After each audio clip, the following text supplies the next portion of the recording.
Welcome to my channel. महत्त्वाची सूचना. या व्हिडिओमधील सर्व माहिती केवळ शैक्षणिक उद्देशानं दिलेली आहे. ही कोणत्याही प्रकारची गुंतवणूक सल्ला नाही. गुंतवणूक करण्यापूर्वी कृपया स्वतःचा अभ्यास करा किंवा आपल्या आर्थिक सल्लागाराचा सल्ला घ्या. या व्हिडिओतील माहितीवर आधारित घेतलेल्या कोणत्याही निर्णयासाठी आम्ही जबाबदार राहणार नाही. धन्यवाद. कल्पना करा, एक असा अवजड उद्योग जो लाखो टन पोलाद म्हणजे स्टील खरेदी करतो, त्यावर प्रक्रिया करतो आणि मोठ्या प्रमाणात तो माल विकतो. पण हे सगळं करत असताना त्यांचं जे वर्किंग कॅपिटल किंवा खेळतं भांडवल आहे ना, ते चक्क शून्य आहे. बरोबर, शून्य. म्हणजे वरवर पाहता हे एखादा सॉफ्टवेअर किंवा काय म्हणतात त्याला, टेक कंपनीच्या ताळेबंदात शोभायला हवं. पण एका हेवी मॅन्युफॅक्चरिंग कंपनीने असं करणं हे कोणत्याही आर्थिक चमत्कारापेक्षा कमी नाहीये. किंवा कदाचित ही एखादी अकाउंटिंग ट्रिक तर नसेल ना? हाच तर कुतूहलाचा विषय आहे. आणि जेव्हा आपण APL अपोलो ट्यूब्सच्या आर्थिक वर्ष 2026च्या चौथ्या तिमाहीच्या आकडे पाहतो ना, तेव्हा असे अनेक प्रश्न उभे राहतात. नक्कीच. व्यवस्थापनाने याला चक्क आत्तापर्यंतची सर्वोत्तम तिमाही कामगिरी म्हटले. पण फक्त आकडे मोठे आहेत म्हणून ती कामगिरी सर्वोत्तम ठरत नाही. हो, त्या आकड्यामागची कहाणी महत्त्वाची असते. अगदी बरोबर. त्यामागचं अर्थकारण आणि त्यांची व्यवसाय चालवण्याची पद्धत याला जास्त महत्त्व आहे. आणि म्हणूनच या विशेष सखोल चर्चेत आपण APL अपोलोच्या या ताज्या आर्थिक अहवालाच्या अगदी मुळाशी जाणार आहोत. त्यांनी हा शून्यावर चालणारा खेळत्या भांडवलाचा चमत्कार नेमका कसा साधला हे आपण डिकोड करणार आहोत. आणि हे एखाद्या थ्रिलर कादंबरीसारखं आहे तसं पाहायला गेलं तर. हो ना. आर्थिक अहवाल वाचायला तशी मजा येते. पण त्याआधी जरा त्यांच्या मुख्य आकडेवारीवर नजर टाकूया, कारण तिथूनच या पूर्ण कथेला सुरुवात होते. मी काल वाचत होते, चौथ्या तिमाहीतला त्यांचा महसूल म्हणजे एकूण विक्री 6,259 कोटी रुपये इतकी झाली आहे. बापरे, हा आकडा खूप मोठा आहे. हो, आणि गेल्या वर्षाच्या तुलनेत या 14% वाढ आहे. तसंच मागील तिमाहीच्या तुलनेत ही वाढ 5% आहे. पण मला इथे गोष्ट थोडी खटकतीये. कोणती गोष्ट? बघा, विक्री 14% वाढली असली तरी त्यांचा निव्वळ नफा मात्र 354 कोटी रुपयांवर गेलाय. म्हणजे तो गेल्या वर्षापेक्षा 21% जास्त आहे. हे कसं शक्य आहे? बरं, याच आकड्यांमध्ये त्यांच्या व्यवसायाचं खरं रहस्य लपलेलं आहे. यालाच आपण फायनान्सच्या भाषेत ऑपरेटिंग लिव्हरेज म्हणतो. अच्छा, ऑपरेटिंग लिव्हरेज? हो. जेव्हा महसुलापेक्षा नफ्याचा वाढीचा दर अधिक असतो ना, तेव्हा त्याचा सरळ अर्थ असा होतो की कंपनीचे मार्जिन सुधारत आहेत. याच अहवालात तुम्ही त्यांचा EBITDA पाहिलात का? तो 511 कोटींवर पोचला आहे. म्हणजे तब्बल 24% वाढ आहे तिथे. अरे वा. आणि जर संपूर्ण वर्षाचा म्हणजे आर्थिक वर्ष 26चा विचार केला तर नफ्यातील वाढ तब्बल 59% आहे. आणि EPS म्हणजे प्रतिशेअर कमाई 12 रुपये 76 पैसे इतकी राहिली आहे. हे समजून घेण्यासाठी ना आपण एका बेकरीचं उदाहरण घेऊया. म्हणजे समजा एका बेकरीने गेल्या वर्षापेक्षा फक्त 14% अधिक केक्स विकले. बरोबर. पण जर त्यांचा नफा 21% वाढला असेल तर याचा अर्थ त्यांनी फक्त विक्री वाढवली नाहीये, तर एकतर केक बनवण्याचा खर्च कमी केलाय किंवा ते आता साध्या केक्सऐवजी जास्त नफा देणारे प्रीमियम केक्स विकत आहेत. हो ना, अगदी तेच. मग APL अपोलोच्या बाबतीत नेमकं काय घडतंय? ते कोणते प्रीमियम केक्स विकतायत? अगदी अचूक पकडलं तुम्ही. आणि हे समजण्यासाठी आपल्याला त्यांच्या प्रति टन EBITDA या आकड्याकडे पाहावे लागेल. बरं, तो किती आहे? तो आता 5,525 रुपयांवर पोहोचला आहे. आता हे मार्जिन का वाढतंय? कारण ते आता फक्त कमोडिटी किंवा साधे लोखंडी पाईप्स विकत नाहीत. म्हणजे जे नेहमीचे काळे पाईप्स असतात ते नाही विकत? हो, ते विकतात, पण त्यांनी आपला फोकस अशा उत्पादनांकडे वळवला आहे ज्यांची बाजारात विशिष्ट आणि मोठी गरज आहे. यालाच ते काय म्हणतात, त्याला मूल्यवर्धित उत्पादने किंवा प्रीमियम प्रॉडक्ट्स म्हणतात. पण एक मिनिट, प्रीमियम उत्पादने म्हणजे नक्की काय? मला नेहमी वाटायचं की लोखंडी पाईप्समध्ये असं काय प्रीमियम असू शकतं? पाईप म्हणजे फक्त एक गोल लोखंडाचा तुकडा ना? हा एक अतिशय महत्त्वाचा आणि रास्त प्रश्न आहे. प्रीमियम उत्पादने म्हणजे उदाहरणादाखल सांगायचं तर मोठ्या व्यासाचे स्ट्रक्चरल स्टील ट्यूब्स. अच्छा. पूर्वी बघा, जेव्हा मोठे कारखाने, वेअरहाऊस किंवा विमानतळ बांधले जायचे ना, तेव्हा RCC म्हणजे सिमेंट आणि कॉन्क्रीटचे मोठे खांब उभे केले जायचे. हो, त्याला वेळ पण खूप लागायचा. सिमेंट सुकायला वेळ लागतो. अगदी बरोबर. त्याला वेळ आणि मजुरी प्रचंड लागायची. आता त्याऐवजी हे उच्च क्षमतेचे पूर्व गॅल्वनाइज्ड आणि कलर कोटेड स्टीलचे चौकोनी किंवा आयताकृती खांब वापरले जातात. म्हणजे हे रेडीमेड असतात. होय, यावर गंज चढत नाही, हे वजनाला हलके पण अतिशय मजबूत असतात. आणि सर्वात महत्त्वाचं म्हणजे यामुळे बांधकामाचा वेळ प्रचंड वाचतो. म्हणजे बिल्डर्सचा फायदाच आहे यात. नक्कीच. बिल्डर्स आणि कॉन्ट्रॅक्टर्सना आजकाल वेळेची बचत हवी असते, त्यामुळे ते या विशिष्ट उत्पादनांसाठी थोडी जास्त किंमत मोजायला आनंदाने तयार असतात. ओके, आता मला त्यांचं गणित समजते. म्हणजे ते नुसतं लोखंड विकत नाहीयेत, ते बांधकाम क्षेत्राला वेळेची बचत आणि स्ट्रक्चरल मजबूती विकत आहेत. अगदी बरोबर. आणि त्यामुळेच त्यांना प्रति टन जास्त नफा मिळतोय. मी आकडेवारी बघत होते, चौथ्या तिमाहीत त्यांनी 9,25,000 टन इतके विक्रमी उत्पादन आणि विक्री केली आहे. हो, जे गेल्या वर्षापेक्षा 9% जास्त आहे. हो ना. पण अहवालातील एका दुसऱ्या आकडेवारीकडे माझं लक्ष गेलं आणि ते थोडं चिंतेचं वाटलं मला. असं काय पाहिलं तुम्ही? या 9,25,000 टनांपैकी तब्बल 64% मागणी ही केवळ गृहनिर्माण किंवा हाऊसिंग क्षेत्रातून आलेली आहे. सध्या देशात रिअल इस्टेटचा एक अतिशय चांगला टप्पा सुरू आहे. लोकांची घरे घेण्याची मानसिकता वाढलीय. हो, आणि सरकारचा पायाभूत सुविधांवरील खर्चही वाढतोय, हे मान्य आहे. हाऊसिंग सोबतच व्यावसायिक बांधकामे आणि इन्फ्रास्ट्रक्चरच्या प्रकल्पांमधूनही मागणी येतेय. पण इथेच मला एक मोठा धोका दिसतोय. कोणता धोका? बघा, त्यांनी असं जाहीर केलंय की सध्याची त्यांची 5 दशलक्ष टनांची उत्पादन क्षमता ते आर्थिक वर्ष 2028 पर्यंत थेट 8 दशलक्ष टनांपर्यंत वाढवणार आहेत. हो, हे त्यांचं महत्वाकांक्षी लक्ष्य आहे. जर त्यांची 64% विक्री फक्त हाऊसिंगवर अवलंबून असेल आणि समजा उद्या रिअल एस्टेटमध्ये मंदी आली, व्याजदर वाढले किंवा मागणी कमी झाली तर? हो, व्याजदर वाढल्यामुळे लोकांनी घरं घेणं कमी केलं, तर या 8 दशलक्ष टनांच्या क्षमतेचं ते करणार काय? हा विस्तार त्यांच्याच अंगलट येऊ शकतो का? तुमचा संशय अगदी रास्त आहे. कोणताही व्यवसाय जेव्हा एकाच क्षेत्रावर एवढा जास्त अवलंबून असतो, तेव्हा चक्रीय मंदीचा किंवा सायक्लिकल डाऊनटर्नचा धोका असतोच. हो ना, तोच माझा मुद्दा. पण एपीएल अपोलोने इथे एक हुशारी केली आहे. त्यांनी आपली उत्पादने इतकी वैविध्यपूर्ण बनवली आहेत की त्यांचा वापर केवळ घरांच्या खिडक्या किंवा दरवाज्यांसाठी मर्यादित राहिलेला नाहीये. बरं, म्हणजे आणखी कुठे वापर होतोय यांचा? आजकाल मोठ्या ई-कॉमर्स कंपन्यांचे जे विशाल वेअरहाऊसेस उभे राहत आहेत ना, तिथे यांचा वापर होतो. शिवाय नवीन रेल्वे स्टेशनचा पुनर्विकास सुरू आहे, विमानतळांचे टर्मिनल्स बांधले जात आहेत. या सर्वांमध्ये त्यांच्या हेवी स्ट्रक्चरल ट्यूब्सचा वापर मोठ्या प्रमाणावर होतोय. अच्छा, म्हणजे क्लायंट बेस डायव्हर्सिफाय केलाय त्यांनी. अगदी बरोबर. त्यामुळे जरी निवासी घरांच्या बांधकामात थोडी मंदी आली तरी हे बाकीचे पायाभूत सुविधांचे प्रकल्प ती तूट भरून काढू शकतात. म्हणजे त्यांचा हेतू स्पष्ट आहे. त्यांनी केवळ एकाच क्षेत्रावर अवलंबून न राहण्यापेक्षा जिथे जिथे कॉन्क्रीट आणि सिमेंटला पर्याय म्हणून स्टील वापरता येईल तिथे तिथे घुसण्याचा प्रयत्न सुरू केला आहे. होय, आणि याच विस्ताराचा एक भाग म्हणून अहवालात एका शब्दाचा उल्लेख वारंवार येतोय. कोणता शब्द?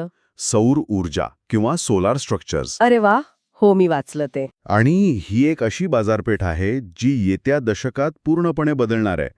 अहवालातील अंदाजानुसार 2030 पर्यंत फक्त या सोलार स्ट्रक्चरची मागणी अंदाजे 8,30,000 टनांपर्यंत पोहोचू शकते. बापरे, 8 लाख टन!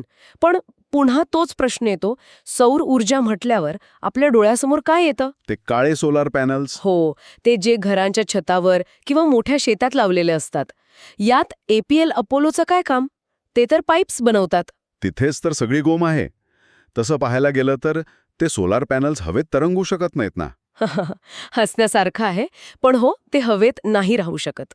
त्यांना उभे करण्यासाठी, वाऱ्याचा प्रचंड वेग सहन करण्यासाठी आणि ऊन पावसात 25 वर्ष टिकून राहण्यासाठी एक अत्यंत मजबूत आणि गंजरोधक सांगाडा लागतो. अच्छा, म्हणजे तो सांगाडा हे बनवतात. होय, या सांगाड्यासाठी लागणाऱ्या विशिष्ट प्रकारच्या स्टील ट्यूब्स आणि प्रोफाईल्सची मागणी प्रचंड वेगाने वाढतीये आणि एपीएल अपोलोने या बाजारात आधीच एक मजबूत स्थान निर्माण केलं आहे. क्या बात आहे. जसजशी जागतिक पातळीवर आणि देशांतर्गत सौर ऊर्जेकडे वाटचाल वाढेल तसतसा याचा थेट फायदा त्यांच्या उत्पादनांना मिळणार आहे. हे नक्कीच भविष्याकडे पाहणारे पाऊल आहे. पण एक मिनिट, मला अजून एक गोष्ट खटकते. 5 दशलक्ष टनांवरून 8 दशलक्ष टनांवर जाणं, नवीन कारखाने उभारणं, या नवीन सोलार मार्केटमध्ये मोठा वाटा मिळवणं, या सगळ्यासाठी प्रचंड मोठ्या भांडवलाची गरज असते ना. हं. सहसा कंपन्या यासाठी बँकांकडून मोठमोठी कर्ज घेतात. पण आपण अगदी सुरुवातीला ज्या गोष्टीबद्दल बोललो होतो ती मला अजूनही पचलेली नाही. Working capital days. हो, त्यांचे वर्किंग कॅपिटल डेज 0 कसे असू शकतात हे थोडं अशक्य वाटते मला. मी मान्य करतो, अवजड उत्पादन क्षेत्रात हे खरंच खूप दुर्मिळ आहे. त्यांच्या ताळेबंदात सध्या 15,300 दशलक्ष रुपयांची निव्वळ रोकड आहे. एवढी कॅश? हो, नेट कॅश. आणि तुम्ही म्हणालात तसं झिरो वर्किंग कॅपिटल हेच या रोकडीचं प्रमुख कारण आहे. मला हे थोडं सोप्या भाषेत समजून घ्यायला आवडेल. कारण बघा, स्टील उद्योगात कच्चा माल म्हणून लोखंड खरेदी करावं लागतं, ते कारखान्यात आणावं लागतं. बरोबर. मग त्यावर प्रक्रिया करण्यासाठी वेळ जातो. मग तयार झालेला माल वितरकांपर्यंत म्हणजे डिस्ट्रीब्युटर्सपर्यंत पोहोचतो. आणि त्यानंतर कुठेतरी 1-2 महिन्यांनी ग्राहकांकडून पैसे हातात येतात. नेहमीच्या व्यवसायात असंच होतं. मग या सगळ्यात अनेक कोटी रुपये अडकून पडतात ना. मग हे शून्य कसे? यासाठी आपण मगाशी बेकरीचं उदाहरण घेतलं. आता एका साध्या रेस्टॉरंटचं उदाहरण घेऊ. बरं. समजा एक अतिशय प्रसिद्ध आणि खूप मागणी असलेलं रेस्टॉरंट आहे. तिथे ग्राहकांची एवढी गर्दी असते की ते ऑर्डर देतानाच पूर्ण पैसे आगाऊ जमा करतात. अच्छा, म्हणजे प्रीपेड टोकन सिस्टम सारखं. अगदी तेच. मग रेस्टॉरंटचा मालक त्याच पैशातून भाज्या आणि किराणा खरेदी करतो.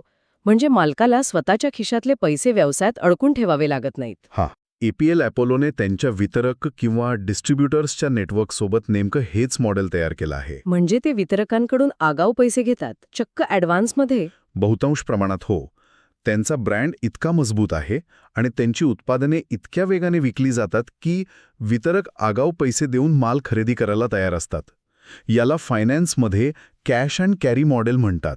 अरे वा, म्हणजे माल बनवण्याआधीच पैसे हातात येतात. हो, कंपनीचा इन्व्हेंटरी टर्नओव्हर म्हणजे माल बनवून विकण्याचा वेग इतका जास्त आहे की कच्चा माल आल्यापासून तो तयार माल म्हणून विकल्या जाईपर्यंतचा वेळ त्यांनी अत्यंत कमी केला आहे. हां, एफिशियन्सी वाढवली आहे त्यांनी. बरोबर. त्यामुळे ज्या वेगाने त्यांना त्यांच्या सप्लायर्सला पैसे द्यावे लागतात त्यापेक्षा जास्त वेगाने त्यांच्याकडे ग्राहकांकडून पैसे जमा होतात. हे खरोखरच एखाद्या काय म्हणतात त्याला सुपर पॉवर सारखं आहे. हो ना. कारण यामुळे त्यांना खेळत्या भांडवलासाठी बँकेकडून कर्ज घ्यावं लागत नाही आणि व्याजाचे प्रचंड पैसे वाचतात. म्हणूनच त्यांचा ताळेबंद इतका स्वच्छ आणि मजबूत दिसतोय.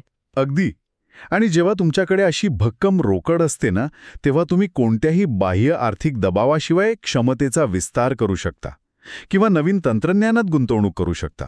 आत्तापर्यंतचं हे चित्र पाहता सगळंच अगदी सुरळीत आणि स्वप्नवत वाटतंय. हां, तसं वाटतंच. पण मला नेहमी वाटतं की शेअर बाजारात किंवा कोणत्याही ताळेबंदात सर्व काही इतकं परिपूर्ण असूच शकत नाही. कुठेतरी काहीतरी कमकुवत दुवा असतोच. नक्कीच असतो.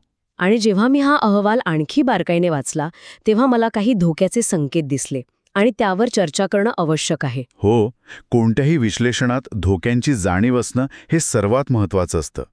आम्ही नेहमी सांगतो की दोन्ही बाजू पहा. तुम्हाला नेमके कोणते संकेत दिसले? मला 2 मुख्य गोष्टी खटकल्या. पहिली गोष्ट म्हणजे आपण मगाशी ज्या मूल्यवर्धित उत्पादनांबद्दल भरभरून बोललो. Premium products. हो, त्यांच्या विक्रीच्या प्रमाणात या चौथ्या तिमाहीत थोडीशी घट झाली आहे. मागील तिमाहीत हे प्रमाण 57% होतं, ते आता 55% आलंय. हे खरंय? हे वरवर पाहता फक्त 2% नुकसान वाटत असलं तर याच उत्पादनांवर त्यांचा सर्वाधिक नफा अवलंबून आहे ना. हा एक अतिशय तीक्ष्ण निरीक्षण असलेला मुद्दा आहे तुमचा. जर मूल्यवर्धित उत्पादनांचा वाटा असाच घसरत राहिला तर आपण जो प्रतिटन 5,525 रुपयांचा नफा पाहिला ना, तो टिकवणं कठीण होईल. अगदी बरोबर. तो टिकवणं त्यांना कठीण जाईल. व्यवस्थापनाला या 2% घसरणीचं कारण शोधावं लागेल आणि हे प्रमाण पुन्हा वाढवण्यासाठी प्रयत्न करावे लागतील. कारण साध्या कमोडिटी पाईप्समध्ये स्पर्धा खूप आहे आणि मार्जिन्स एकदम कमी आहेत. बरोबर. आणि दुसरा मोठा धोका हा या कंपनीच्या आतला नसून बाहेरचा आहे. बाहेरचा म्हणजे मॅक्रो इकॉनॉमिक. हो, स्टील उद्योग हा मुळातच चक्रीय किंवा सायक्लिकल स्वरूपाचा असतो. जागतिक पातळीवर कच्च्या मालाच्या किमती कशा बदलतात यावर अनेक गोष्टी अवलंबून असतात. म्हणजे ग्लोबल फॅक्टर्स. होय, अहवालातही टॅरिफ्स आणि भूराजकीय तणावांचा म्हणजे जिओपॉलिटिकल टेन्शनचा उल्लेख आहे. जर जागतिक बाजारात स्टीलच्या किमती अचानक कोसळल्या तर यांच्या इन्व्हेंटरीवर आणि नफ्यावर त्याचा थेट फटका बसणारच ना. निश्चितच बसणार. तुम्ही कितीही मूल्यवर्धित उत्पादने बनवली तरी अंतिम तुमचा कच्चा माल हा स्टीलच आहे शेवटी. हो ना. त्यामुळे कच्च्या मालाच्या किमतीतील प्रचंड चढउतारांचा धोका कायम असतोच. पण याहूनही एक मोठी चिंतेची बाब आहे जी थेट गुंतवणूकदारांशी जोडलेली आहे. कोणती बाब? ती म्हणजे या कंपनीचे व्हॅल्युएशन किंवा बाजार मूल्य. एक्झॅक्टली. मला तिथेच यायचं होतं. मी त्यांचे रेशोज पाहत होते. त्यांचा पीई रेशो सध्या जवळपास 44च्या घरात आहे. 44चा पी. एका चक्रीय आणि अवजड मॅन्युफॅक्चरिंग कंपनीसाठी 44चा पी हे म्हणजे प्रचंड अवास्तव वाटतंय मला. साधारण अशा व्यवसायांचे पीई 15 ते 20च्या आसपास असतात ना? होय, आणि हाच सर्वात मोठा आणि काय म्हणतात त्याला खरा धोका आहे. जेव्हा बाजार तुम्हाला 44चा पीई देतो ना, तेव्हा तो केवळ तुमच्या आजच्या कामगिरीवर खुश नसतो. मग तर त्याने भविष्यातील अनेक वर्षांची उत्कृष्ट कामगिरी आजच गृहीत धरलेली असते. याला बाजाराच्या भाषेत प्राइस्ड फॉर परफेक्शन असं म्हणतात. अच्छा, म्हणजे बाजाराची अपेक्षा आहे की यांच्याकडून भविष्यात कोणतीही चूक होता कामा नये. अगदी तसंच. समजा उद्या त्यांनी नियोजित वेळेत ती 8 दशलक्ष टनांची क्षमता गाठली नाही, किंवा आपण मगाशी बोललो तसं मूल्यवर्धित उत्पादनांचा वाटा 55 वरून 50% आला. हो, आणि मार्जिन्स कमी झाले तर बाजार कोणतीही दया दाखवणार नाही. जेव्हा अपेक्षांच्या ओझ्याखाली कंपनी थोडी जरी डगमगते ना, तेव्हा हे 44चे व्हॅल्युएशन कोसळायला वेळ लागत नाही. बापरे. सध्याच्या किमतीत सुरक्षिततेचं अंतर किंवा ज्याला आपण मार्जिन ऑफ सेफ्टी म्हणतो ते अजिबात नाहीये. याचाच अर्थ असा की व्यवसाय उत्कृष्ट आहे, त्यांचे ताळेबंद अतिशय मजबूत आहेत आणि झिरो वर्किंग कॅपिटल ही त्यांची खूप मोठी ताकद आहे. पण या सगळ्यात चांगल्या गोष्टींची किंमत शेअर बाजाराने आधीच मोजून ठेवली आहे. नवीन गुंतवणूकदारांसाठी इथे चुकांना अजिबात माफी नाहीये. अत्यंत योग्य निष्कर्ष काढला तुम्ही. अल्पावधीचा विचार केल्यास कंपनीची वाढ, त्यांचे मार्जिन्स आणि वितरण व्यवस्था अतिशय सुस्थितीत आहे. आणि दीर्घकालीन विचार केल्यास जर त्यांनी कॉन्क्रीटला पर्याय म्हणून स्ट्रक्चरल स्टीलचा वापर वाढवण्यात यश मिळवलं आणि सौर ऊर्जेच्या क्रांतीचा योग्य फायदा घेतला तर ही एक उत्तम ग्रोथ स्टोरी बनू शकते. पण मूल्यांकनाचा धोका हा नेहमीच डोक्यावर लटकती तलवार असेल. खरंय. तर या संपूर्ण विश्लेषणातून आपण काय शिकलो? तर एकीकडे आपण पाहतो की पारंपरिक आणि थोडे कंटाळवाणे वाटणारे लोखंडी पाईप्स बनवणारे व्यवसाय आहेत. हां. आणि दुसरीकडे आधुनिक तंत्रज्ञान असलेल्या झपाट्याने वाढणाऱ्या सॉफ्टवेअर कंपन्या आहेत. पण एपीएल अपोलोने या दोन्ही गोष्टींचा एक अनोखा संगम साधलाय. कसं काय? उत्पादन अवजड उद्योगाचे, पण आर्थिक मॉडेल एकदम टेक कंपनीसारखे. म्हणजे शून्य खेळते भांडवल आणि सतत सुधारणारे मार्जिन्स. आणि हेच त्यांना बाजारात इतरांपेक्षा वेगळं ठरवतं. पण जाता जाता मला एक वेगळाच विचार मनात येतोय. सांगा ना. आपण नेहमीच शेअर बाजारात नाविन्यपूर्ण तंत्रज्ञान, एआय किंवा चकचकीत स्टार्टअप्सच्या मागे धावत असतो. पण एक असा जुनाट वाटणारा उद्योग जो गुपचूप शून्य वर्किंग कॅपिटल सारखं मॉडेल वापरतोय आणि सौर ऊर्जेसारख्या भविष्यातील मोठ्या बदलाचा मुख्य आधार बनण्याची तयारी करतोय, तर मग आपल्या आजूबाजूला असे आणखी कोणते कंटाळवाणे वाटणारे व्यवसाय असतील ज्यांच्याकडे आपण केवळ पारंपरिक म्हणून दुर्लक्ष करत आहोत? खूपच विचार करायला लावणारा प्रश्न आहे. हो ना. पण आतून ते उद्याच्या अर्थव्यवस्थेचा भक्कम पाया रचत आहेत. म्हणूनच पुढच्या वेळी जेव्हा आपण एखाद्या बांधकाम सुरू असलेल्या विमानतळाकडे किंवा मोठ्या वेअरहाऊसकडे पाहू, तेव्हा तिथे वापरलेल्या त्या मजबूत लोखंडी खांबांकडे जरा नक्की लक्ष द्या. कदाचित त्या शांत उभ्या असलेल्या खांबांमध्येच उद्याच्या भविष्याची आणि उच्च नफ्याची एखादी मोठी कथा लपलेली असू शकते. नक्कीच. आजच्या या सखोल चर्चेतून आपण इथेच थांबूया. पण अशा कंटाळवाण्या वाटणाऱ्या उद्योगांमधले हे रंजक आर्थिक बदल शोधण्याची आपली उत्सुकता अशीच जिवंत राहू द्या. व्हिडिओ आवडला असेल तर लाईक करा आणि अशाच युजफुल व्हिडिओसाठी चॅनलला सबस्क्राईब करायला विसरू नका.